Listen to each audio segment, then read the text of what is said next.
For Franciscan Beat, I'm Sarah Ludwikoski. Anathan Theater's most challenging play yet. 8 people injured from a possible tornado. Details on Hillary Clinton's email hackers and how they pulled it off. All this and more on today's Franciscan Beat.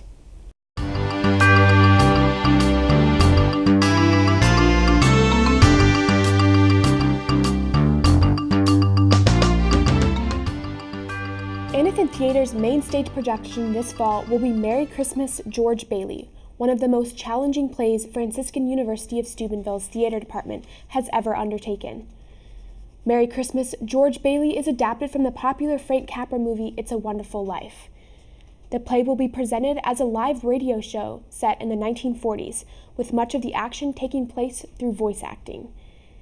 Adding to the authenticity of a radio studio broadcast will be audience response applause signs, early radio-era microphones, live music, and a cast of 25 students dressed in 1940s attire and waiting in chairs for their cues. According to John Walker, assistant professor of theater at Franciscan University and the director of the play, they are using the latest digital technology to record the performance, which will be broadcasted on EWTN's 350 radio affiliates nationwide during the Christmas season. Performances of Merry Christmas, George Bailey will be held on various days between November 10th and November 19th in Anathan Theater, ground floor of Egan Hall. Tickets cost $4 for adults and $2 for students and seniors. Admission is free for clergy and religious and children under the age of 12. Tickets may be purchased at the door or reserved by calling 740-283-6245. At least 8 people have been injured after a possible tornado tore through a small Ohio city. Mercer County officials say 6 people were hurt at a restaurant in Salina that was damaged on Sunday during the severe weather. 1 person was hurt at another business, and 1 was injured in a car crash after a utility pole fell. None of the injuries are believed to be life-threatening. The National Weather Service says it will conduct a storm survey on Monday. The Weather Service says it's expected that 2 separate tornadoes struck the county, with the strongest hitting Salina's business district. Several businesses sustained heavy damage. Downed trees and power lines also were reported. Schools in Salina will be closed on Monday due to the storm damage. Police say a 16-year-old boy was killed and a 12-year-old boy was wounded when a person opened fire on a group of teenagers in Philadelphia.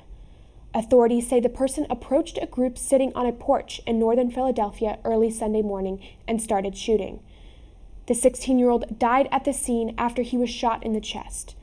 Police say the 12-year-old was shot in the leg and has been taken to a local hospital. He is in stable condition. Authorities say no one else was injured. Police say the shooter fled the scene. A man accused of killing 8 people in a truck attack in Lower Manhattan has been described as a lone wolf terrorist, but investigators are continuing to make sure he did act alone. Counterterrorism experts say that investigators will want to see if anyone encouraged Saifullah Saipov's plan for violence in any way. Authorities can compare the information to intelligence databases with names and other information agencies have gathered. The 29-year-old is accused of using a rental truck to mow down cyclists and pedestrians on a bike path on Tuesday. A criminal complaint says the Uzbek immigrant made statements about his allegiance to the Islamic State group, which later took credit for the attack. The complaint also described how a search of 2 cell phones has already much evidence against the defendant. 19,000 lines of raw data associated with the theft of Hillary Clinton campaign emails shows how the attackers dodged strict security measures to pull it off. Minute-by-minute logs gathered by cybersecurity company SecureWorks and recently shared with the Associated Press tell the tale. It took the hackers just over a week of work to zero in on and penetrate the personal Gmail account of campaign chairman John Podesta. One outside expert who reviewed the data said it showed how even the well-defended Clinton campaign fell prey to phishing, a cyber spionage technique which uses bogus emails to harvest passwords.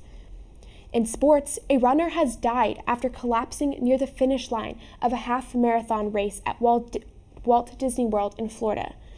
Disney spokeswoman Jackie Waller tells the Orlando Sentinel that the runner died after collapsing Sunday during the Disney Wine and Dine half marathon. The 13.1-mile race course winds through Disney Resort. In weather, expect a high of 51 degrees today. We're looking at highs in the low 50s and upper 40s for the next few days. For Franciscan Beat, I'm Sarah Ludwikoski.